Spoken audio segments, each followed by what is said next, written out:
Welcome to The Growth Project, a podcast brought to you by Synergy Performance. Our mission with this podcast is to explore the topics of growth, performance, and personal development through conversations with individuals pursuing success and by using current events in business and sports to discuss strategies on how you can grow into the individual that you want to be. Okay, welcome back to The Growth Project today, coming to you live from Synergy Performance in Greenville, South Carolina. Special guest on the podcast today. It's been a while. Got Dr. Milt Lowder with us today. I'm Dr. Drew Brannon. Good to have you back, partner. Always glad to be here. Thank you for having me on. Yeah, it's been a while. So we are continuing our discussion on standards and core values. We've been focusing on this all month. Last episode, Katie Nichols and I kind of took a deep dive into some of the principles of positive coaching, and today we're gonna talk about just very practically and concretely why it makes sense, why it's so beneficial to give proper attention to core values. Yeah, I think it's important as we talk about kind of core values and standards to understand the difference between the two, at least how you and I see those. Yeah. And then why and how it's so important and what are the benefits to having identified set of core values and standards that you live by that kind of govern your decision making and govern your processes. Yeah, so let's start with that right there. Before we jump into we're going to look at three benefits today, but before we get there, let's clarify again this distinction that you just alluded to there of we've got core values, we have standards. Those terms are sometimes used interchangeably, although they're not totally interchangeably. So when we say core value, how are we defining that to you? Yeah, so what we always talk about is core values are the foundation or essence of who you are and what you believe. That those principles that guide your decision-making, your thoughts, your words, your actions, your behaviors, that you stand firm and believe regardless of external circumstances and focuses. Yeah, this is like our DNA. This is who we want to be. This is what guides everything that we do. And we've had some good discussions up to this point also about the fact that we certainly see those dynamics when we have a team or a company or an individual who technically has some core values that live on a wall somewhere, but they aren't really founded in what they do. Like you'd have to go look for them to find them, and that's not what we're talking about. Yeah, not only look for them, but you never see them demonstrated or applied in the actual setting. Yeah. Go ahead. And so the core value piece, I think, is a lot more philosophical, theoretical, vision-minded is what we're really saying. And then the way we kind of differentiate that from standards are usually more closely aligned with the actual behaviors, the actionables, where we know from a core value standpoint, hey, here's who we're going to be, here's who we want to strive to be. And the standards are the more specific ways we live out those intentions. Yeah, when I think about core values, that's kind of who I am and what I believe, and that foundation.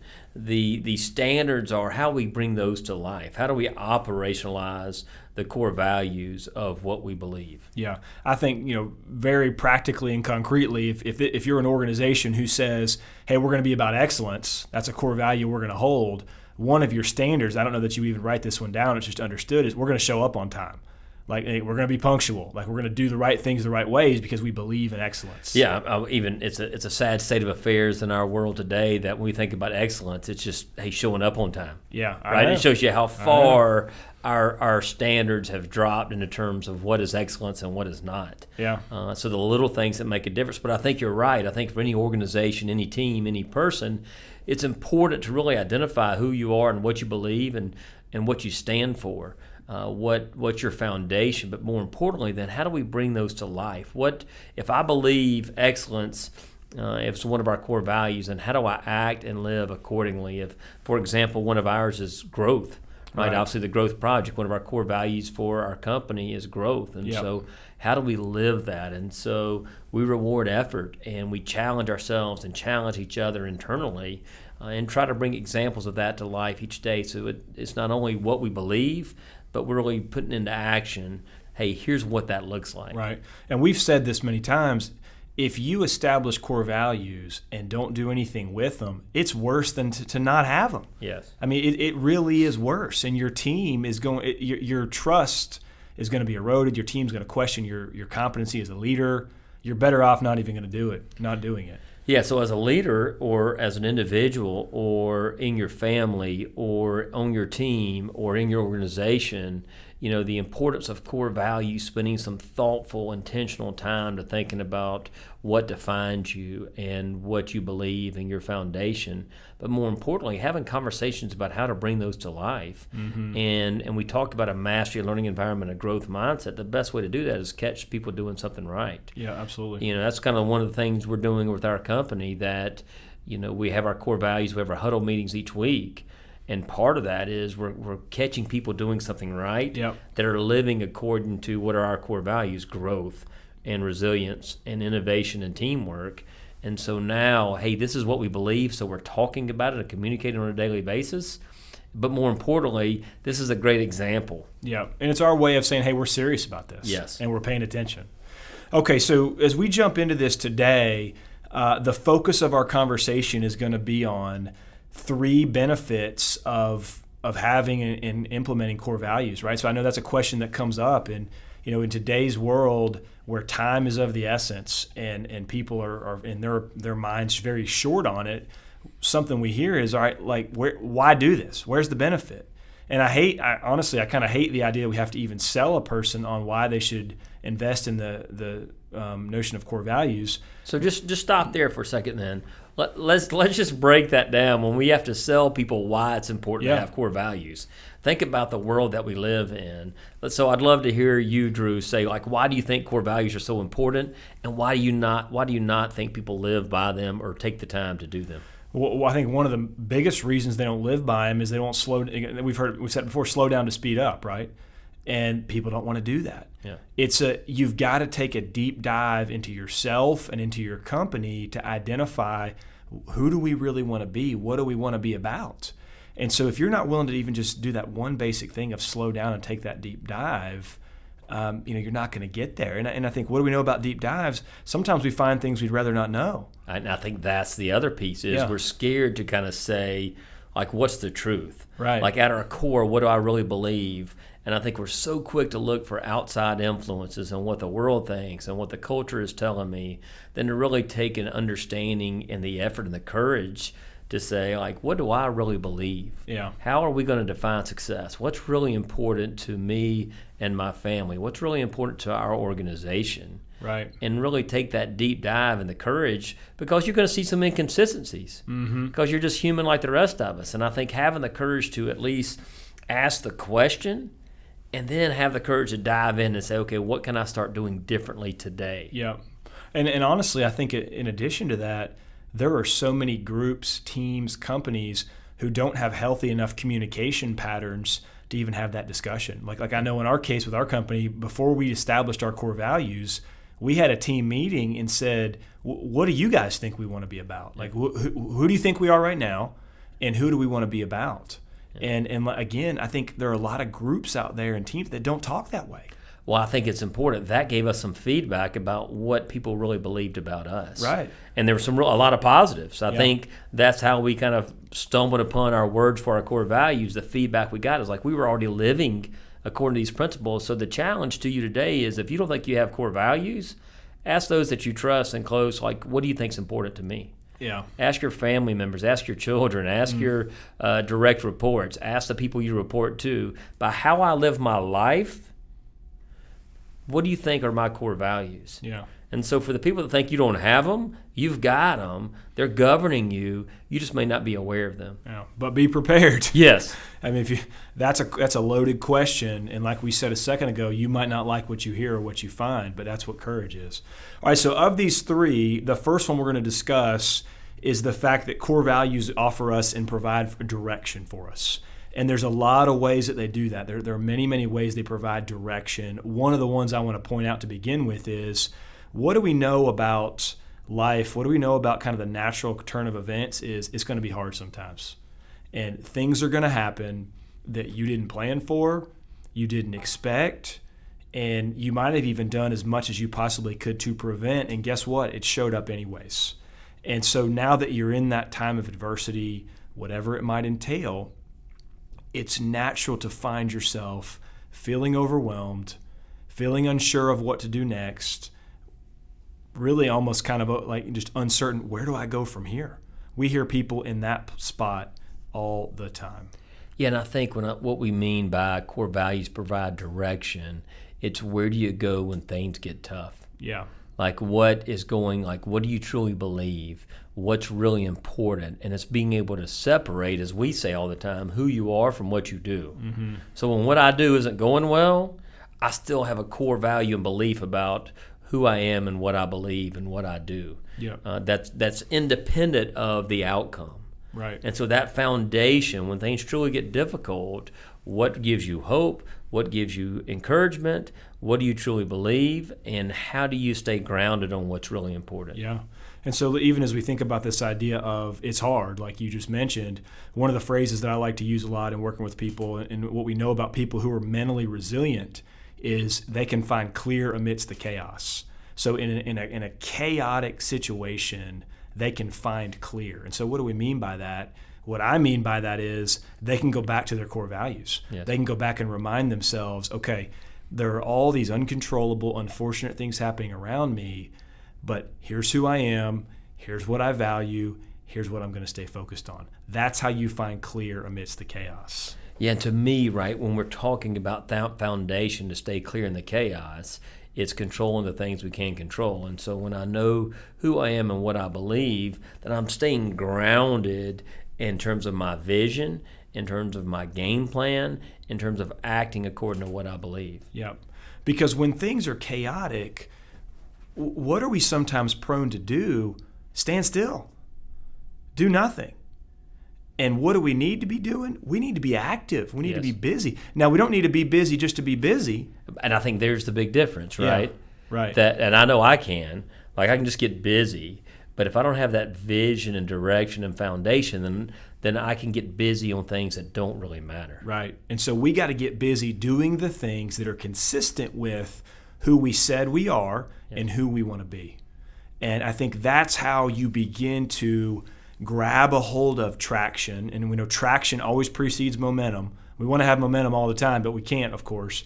But you can't establish momentum until you first get some traction. And that's simply defined as kind of getting those wheels back on the tracks and beginning to move in a direction that's the right one, that's a healthy one, that's consistent with your goals. And I think it's just, it's something that we've seen many, many times where people are struggling. And certainly we're not suggesting that core values only provide direction when things are tough, but it's a common time where we need them the most. Yeah, I think it provides direction when things are tough, and it kind of, as you said, provides clarity. But it also, when things are going well, provides confirmation. Yeah, right. And like, this is working. There's something people are drawn to about what we believe and why we do what we do. And so when things are going well, it's confirmation that, hey, maybe we're doing the right things and maybe my core values are aligned and helping us find success. But it's also consistent with when things are difficult and we're struggling. Yeah. One of the things, as we were talking earlier, preparing for this, you talked about that core values. I think the words you used last week with Katie were like leaders' job is to engineer the environment. Yeah, that's right. And so when we communicate our core values, we talk about it empowering others. Explain that to us. Well, I think that, the best teams have common themes and common threads that run throughout, right? And so we're not all trying to row our own boat. Like there's a force that's operating through all of us. And so I think one of the jobs of a leader or a coach, and that was a term that Katie brought up, I know she really kind of borrowed from Coach Rick McGuire, who's a mentor of hers, of how leaders are engineers of the environment. I love that. Yeah, I do too. I'm not going to forget that anytime soon. And so part of what that means, I think, of engineering that environment is you establish an environment in which people know what matters. And how do they know what matters? By what you do. Yes. Right? First you say it's important, then you show them it's important. Yep. And that's how you create that force running through a team or any kind of group of people where the leader goes first and models the values, and then everyone else, either kind of aligns with that. And one of the things we always say about great teams, it's not for everybody. And so those that don't align with that might not stay on the team long. But gosh, it's pretty incredible what you can do when there's a shared understanding of what we're about and then we're all moving toward the same place. Yeah, they may not buy in to your vision or your values. They might not believe what you believe, but at least you know if they aren't going to join it, then you've got the right people on the bus to really achieve what you want to achieve. One of the biggest challenges we hear about this new generation, one of the biggest faults or criticism of young people today is they lack critical thinking skills. Uh-huh. And so we live in a world, it's not just young people, it's old people as well, where people want to be told what to do. Yeah. In the environments, we're talking about engineering, when people know what you believe and they know why you believe it, to me it empowers other people to make decisions according to what we believe. Yeah. And I think that's critical to an organization's success or critical to a family success. I think it's critical to Clemson football. Coach Swinney says all the time, his job is to maintain the vision and maintain the culture and set the vision. Yeah. And by the vision, he communicates every year, this is what we believe. These are our keys to our success. Now, Right. Your job is to go act accordingly. Yeah, right. And I think, even as you're talking about buy-in, they're going to buy who you are as a leader long before they're going to buy what you are about or what's important. They're going to buy who you are. Yes. Right. And so that's what's going to, the way you communicate to them who you are is your alignment with your core values. And so, that's how they develop an understanding of who this person really is as a leader. And that's where they decide, okay, am I in or not? It's not even about like what we need to accomplish. It's, do I align with and believe in who this person is? And I think what you just said is so, because I know we have young people and people in different stages and developments of their career and in their life, and they're thinking, well, maybe when I become CEO or maybe I become a leader in my organization, then I'll really take the time to clarify my vision and set my core values. But what you just said, who you are is more important than what you do. Do the work now. And so when you go for that job interview, when you go for that promotion, people are buying into who you are and what you believe. Right. And therefore, you aren't swayed by others' thoughts or others' beliefs. You're influenced, and you're trying to get better, but you know who you are and what you believe. Yeah. One of the ways I was thinking about this, that we try to bring it to life in my family. So my children, I have a song for each one of those that has been with them since they were born. And so for my son, who's now 15, it's an old Montgomery Gentry song, and the song is something to be proud of. And the last line goes, if all you've ever really done is the best you can, well, you did it, man. And that kind of really spoke to my life, because our core value is giving your best effort, just trying to be the best that you can be. And I wanted my children to really understand that song. So if something happens to me, which inevitably it will, and I'm not around, that they won't question whether or not I'm proud of them. They'll know. Like our core value, this is what Dad said, hey, give your best. That's something to be proud of. So that's a way to communicate it. It leaves a legacy. It outlives me. It transcends what they're going through. That's just a very small way to bring a core value to life. And it's up to them. Yes. Right? I mean, that's we always say, like, don't set goals that you don't control. Yes. So I love that. Okay, so switch gears. We've talked through direction. The next thing we want to bring up and focus on here, as far as kind of the benefits and the value of doing these exercises, is consistency. And I said this to you this morning when we were talking and kind of putting our minds together around some of these things. If there's one dynamic that really is a struggle for me, we're talking about people, it's the chameleons we got out there. Yeah. Right? And we all know them. And this is not, our podcast is never intended to just kind of be critical of others. And so we're not gonna go there, but we know those folks that the version of them that shows up is the one that really fits or molds or is conducive to who they're showing up with or for. Yes. And they're not just themselves. They're not staying true to any type of core value. They're just constantly changing. Yeah, and I think we all struggle. We all are imperfect. We all are going to act inconsistent at times. But a key to growth is when I have core values and I know who I am and I know my identity and I know what I believe, then I'm not so much influenced by the culture or the world around me. Right. I can be in this world while not being of this world. And I think that's what I believe in terms of consistency. What I want to be true is who I am here at the office, is who I am when I go home, is who I am when I'm with Clemson football, is who I am when I'm on the road, is who I am when I go to church. That there's the good and the bad of me, but at least people hopefully can see what I believe, and there's some consistency and authenticity to what I bring to the table. Yeah. And let's face it, like consistency is hard. Yes. Right? You know, we talk about, you and I both have the privilege and opportunity to work with high-performing teams in the world of sports and the corporate world, which we remain grateful for.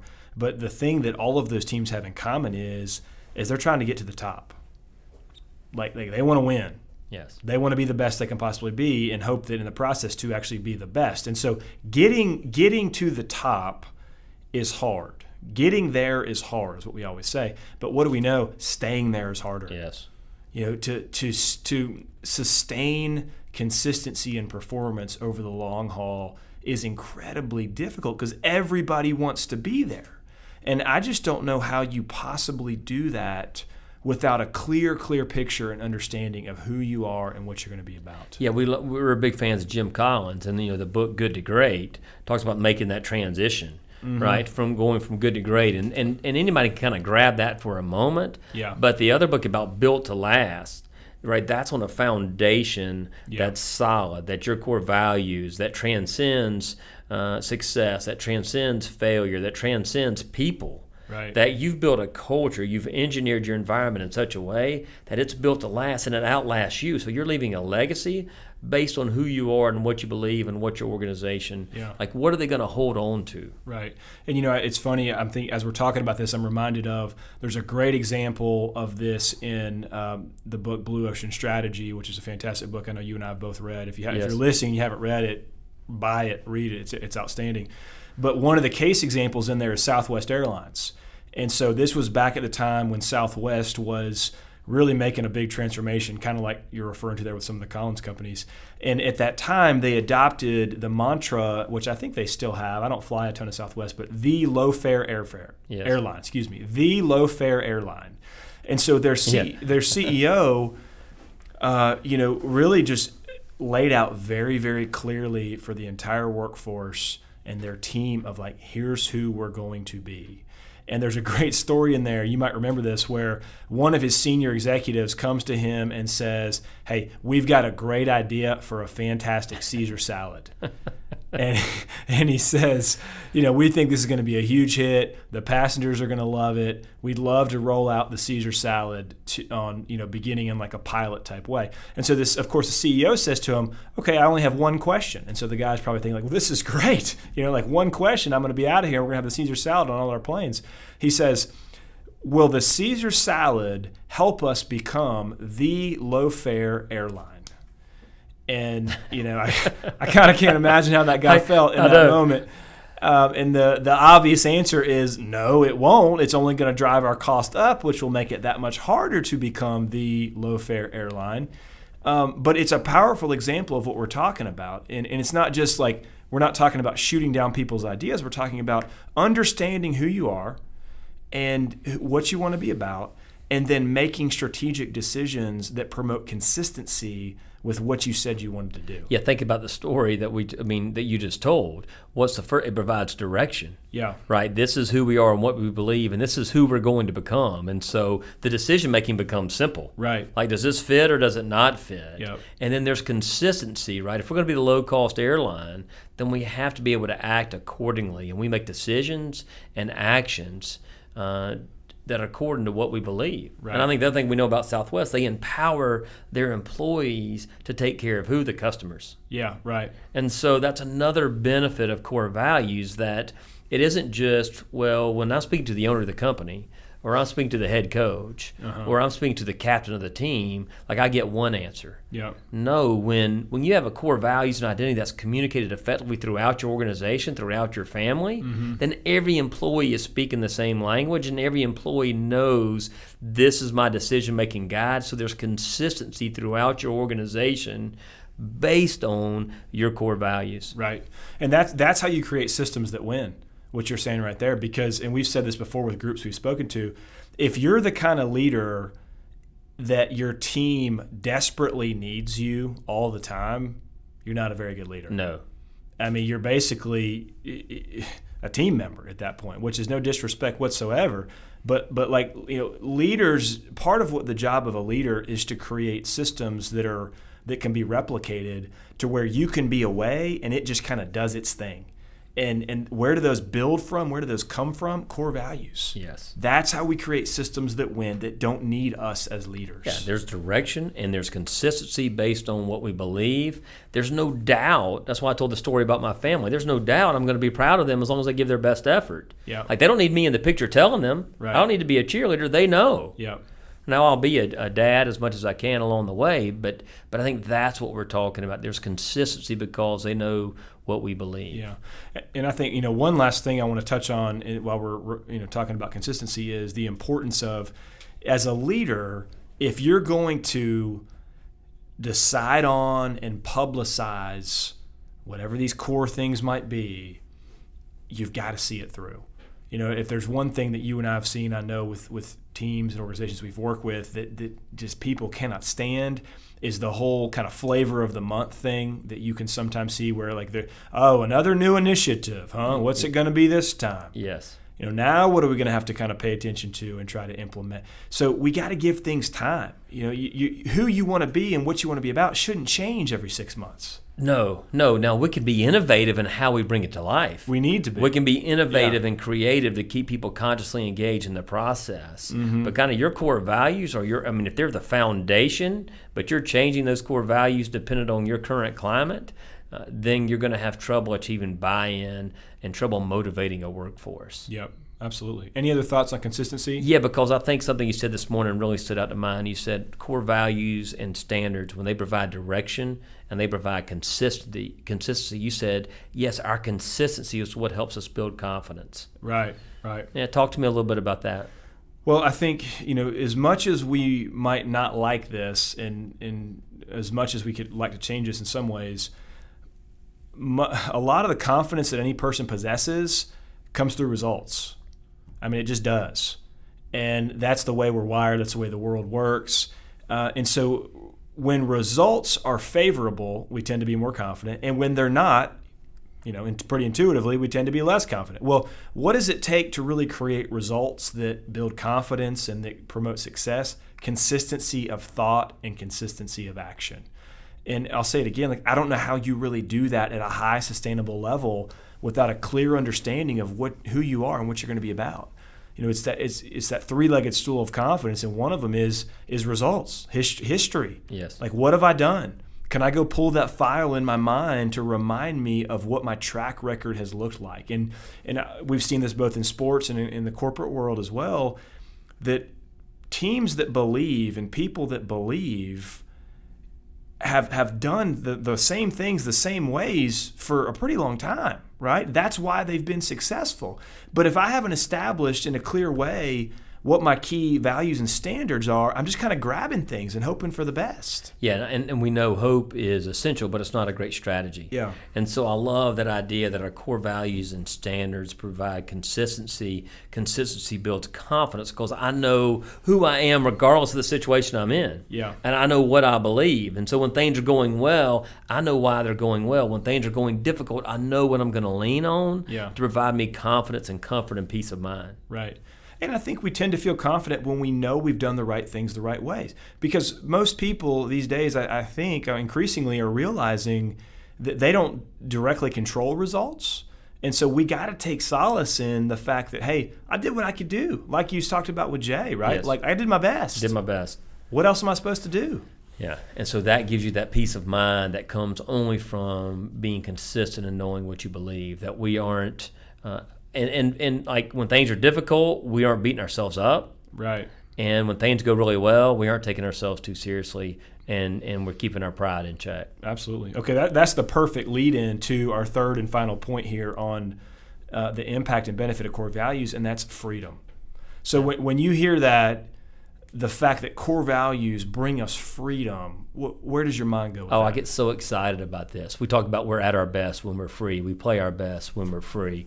Well, that freedom comes from when I know who I am and what I believe, and I have the courage to think and act and live according to what I believe. Yep. Then there's great freedom. And what does that mean? There's freedom to pursue worthy goals. There's freedom to dream big. There's freedom to take big risks. There's freedom, most importantly, to be who I was created to be. Mm-hmm. And I think with the structure and organization that our core values provide, what that adds light into and breathes life into me, when I know who I am and what I believe, then I'm free to take on the challenges of this world. I'm free to define my own success. Yep, that's right. I can be myself. Yes. It's incredible. You and I, there's some, here's what got me thinking about, there's an assessment tool that we use a good bit, right? And one of the things this assessment tool helps us see in people is energy drain. Yeah. And, and what that really means is whatever situation they're in their life at that current time, they're moving a lot of things around, meaning they're not able to act totally consistent with who they are and what they believe. And so what do we always say when we're talking to them? And what comes out is they say, like, I just can't be myself. Yeah. They've got no freedom. And that becomes an exhausting way to live. Yeah, that extra energy that it takes to adjust and adapt Yeah. to every different environment and to have another level of thought. Well, what are they expecting of me at this time? What do they want me to be? Yeah. And trying to live based on what other people expect of you, Right. is a surefire way to kind of drain your energy and for you not to be the best version of you. Yeah. I can relate. We talked about the freedom. I know who I am and what I believe, but for years I went over to Clemson football thinking I needed to act like a sports psychologist, like a psychologist act. And so who I am and what I really believe is I'm passionate. I'm energetic, I'm excited, but I was bringing in this almost stoic, Corey would be proud, kind of the stoic presence around Clemson football because I knew I wasn't a fan and I knew I wasn't a coach. Yeah. And it wasn't until I realized that I'm somewhat acting inconsistently with what I believe, probably 4, 5, 6 years ago. And I give Coach Swinney credit for this because he gives people freedom to be who they are, that I really started enjoying the work at a much higher level.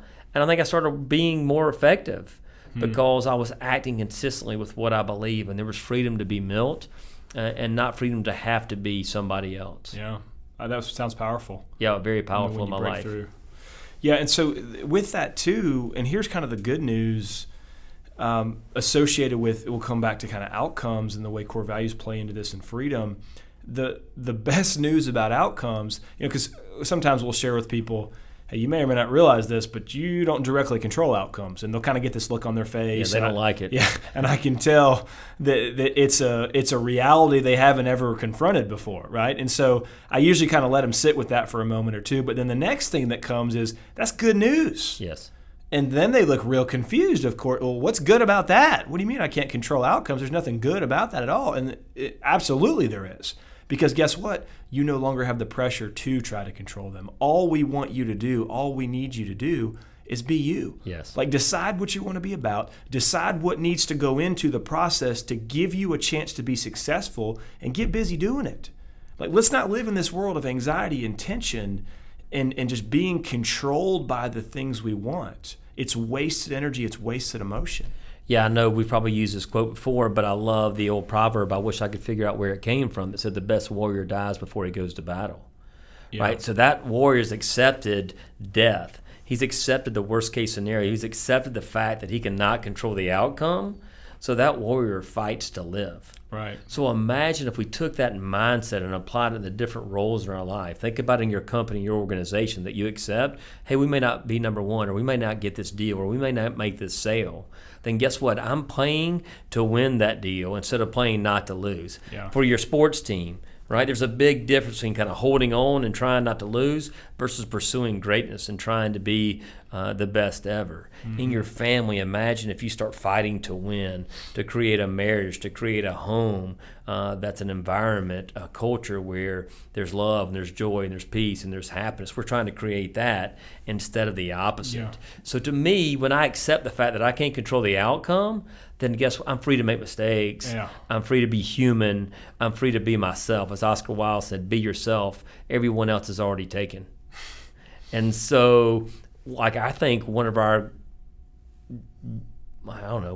core guiding principles here of our work with other people is to help them really identify who they are and what they believe, mm-hmm. and give them permission to go be it. Yeah. And then also give them permission to be human in the process, because I think that's what freedom really comes Yeah. from. We're talking about going on the offensive. Yes. And that's what's fun. Yes. I mean, you think back, a lot of people who listen to this podcast were, played sports when they were kids.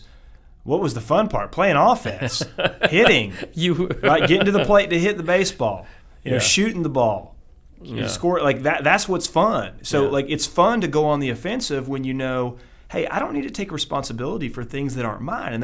And there's that question that we've talked about, and I think we'll spend the rest of our career doing everything we can to understand. And it is, why do things turn out the way they do in the performance realm? Yes. Like why does this team win nationally? If we're let's say in the corporate world and sales, like why did the Mid-Atlantic region win? If we're talking about college football, why did Clemson win? Unfortunately, right? If you're me, but there's so many moving parts and there's so many variables associated with why it turns out the way it does. It's hard enough to have any semblance of control over the ones that are actually ours. Yes. So it's going to take everything we have just to do that reasonably well. We don't have the time or energy or resources to invest ourselves in the ones that aren't even ours. And that's great news. Yeah, and one of the things I really drive home when we're talking about what we can and cannot control in the freedom is that serenity prayer.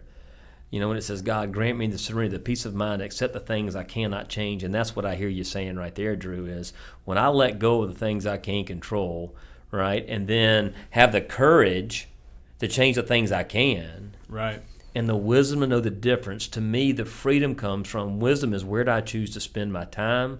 Where do I choose to spend my effort? Where do I choose to spend my energy? And when I make that choice to spend that energy and effort, the things I can't control, then there's freedom. Yeah. Then there's peace of mind. And so that's what we're challenging you, to know who you are and what you believe, and to have the courage to spend your time, effort, and energy in a way that allows you the freedom to be who you are. Yeah. Okay, so let's turn towards some action steps here. And of course, those are really going to vary based upon where you are in your own process. And I'd imagine that in terms of the people listening to this podcast right now, we've got folks who haven't put much thought into what their core values are. And so I think the action step for that group would certainly be start right there. Slow down, get some quiet time, think about the things that you really value most, the things you hold dear, and let's start writing some things down. Yeah, think about what's most important to you. We always believe there's benefit of having somebody speak some truth in your life. And so reach out after you put some thought into it to someone you trust, that someone that cares about you, that someone that loves you enough to tell you the truth. Mm-hmm. And say, I'm trying to kind of identify really what I believe. Yeah. And here's what I think, but what's your opinion? Mm-hmm. Based on how you see me think and act and work. Yeah. And so I think that's probably a quality action step for people that are maybe earlier stages of this. Let's say maybe you're a little further down the road there and you've written some things down and you know what some of these key words are. The place we would challenge you there is, have we aligned some matching behaviors with those? Because that's where it can really break down. And we alluded to that earlier in this episode, where we've all been to different kinds of company headquarters where when you walk through the halls, there are words up on the walls that are the intended core values. And yet, go back to one part of that building and say to one of the team members, hey, what are the core values of this company? And they don't know. Yeah. And why do they not know? Because those words just live on a wall. So we want to and need to align key behaviors or standards that are going to power the core values. Yeah, that's what we talked about earlier. How do we bring those to life? How do we operationalize our core values? What might it look like in our thoughts and our words and our actions and our behaviors? What are the standards that lets me know, that gives me feedback that we're acting according to what we believe? Right. So, for example, let's say you are a busy working professional and you've established a core value, which is be present. And so you've told yourself and others, when you go places and you're with people, you are going to be present with them. Well, what's an actionable you could do? When you get home at the end of the day, take your cell phone and put it somewhere you won't see it or hear it. Then you can be present with the people that you love. And that might sound like a really far leap for some people, but if you want to be present, it might take that. And that brings you back to freedom. Right? There's something beneficial about knowing who you are and what you believe and making a decision that this is how I'm going to act according to what I believe, and then I have the courage and the discipline and the willpower to do it, that sets in motion a pathway to success, and it's reinforcing in your mind, when I act according to what I believe, there's freedom and confidence and power.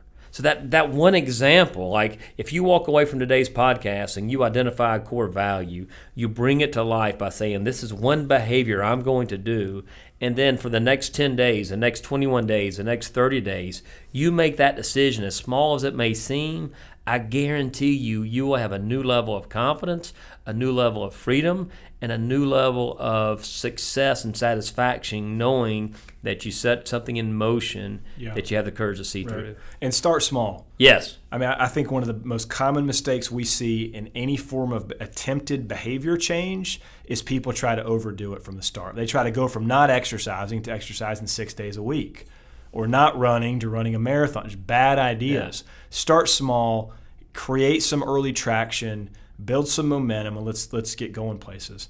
Okay, so I know we need to wrap up here in a second. What kind of final thoughts or closing thoughts do you have on your mind? Well, I think, to me, it's exciting for us to do the podcast. It's exciting the work that we do and the people we do it with, because what's exciting for me is I grow professionally, then I grow personally. As I grow personally, I grow professionally. And so, like right now, I'm just reinforcing and thinking in my mind, we've done a great job, I think, around Synergy of bringing our core values to life and to catch them doing something right. And so I think that's the part that I would want to leave people with. Give this a try. Be committed to it. Really identify and confirm what you believe. Have conversations at work about what you believe. And we hope there's some carryover and consistency. So when you go home at night and have them with the people that you love the most, that you're really identifying a foundation for you and your family, the people that care about you, about who you are and what you believe, and the freedom that comes with that. Yeah, I love that. And I think just a final thought for me, I've heard you say this so many times over the years, that when we're talking about leaders, they're always going to pay more attention to what you do than what you say. And so, like, I think that's the perfect quote to kind of wrap around this idea, this alignment of core values and standards. Core values are going to be more about kind of what we say, because it's an intention, right? And the standards are going to be about what we do. Yeah. And you don't want to have one without the other. You can't have one without the other. Yeah, and so with that, like, I guess to me in my mind, when I think about the core values, they provide structure and freedom to our life. Right. They provide boundaries, that this is where we're going to operate and this is where we're going to exist. Within that structure, to me, the freedom that now I get to be creative. Now I get to be innovative, because I know my core values, and they provide structure and organization and clarity of purpose around what's really important. Right. When I engage in a quest and when I'm creative without structure, that leads to chaos. Yeah, right. When I'm creative without a solid foundation, then there's chaos in my life. Right. And so I think that's, to me, what you just said just really hit home with me about, let the core values provide that foundation, big picture. Here's the structure. Here's what I will do, and here's what I won't do. Here's the boundaries that I'm going to within that lies freedom. Yeah, absolutely. And that's what's fun. It's fun to be creative. It's fun to really put our heart into what we want to be about. Okay, so this is a fun discussion. Don't stay away so long next time. Okay. Maybe I can get a key and come in here or do something like that. You're welcome here a couple days a month. So we, as always, we appreciate the people that take the time to listen to the Growth Project, and we hope our goal is always very clear, and that's to help you in your developmental pursuit of who you want to be and what you want to do. So thank you from my standpoint. What you got for a closer for us? For a closer, I just love kind of, you're trying to be the best that you can be. Hopefully that's good enough to accomplish what you want to accomplish. And so just thank you for the opportunity to engage and be interested and relevant in your life and in every role that you play. Thank you. If you're interested in learning more about what we do, visit our website at synergyperformancesc.com. Join us next time for more relevant topics on The Growth Project.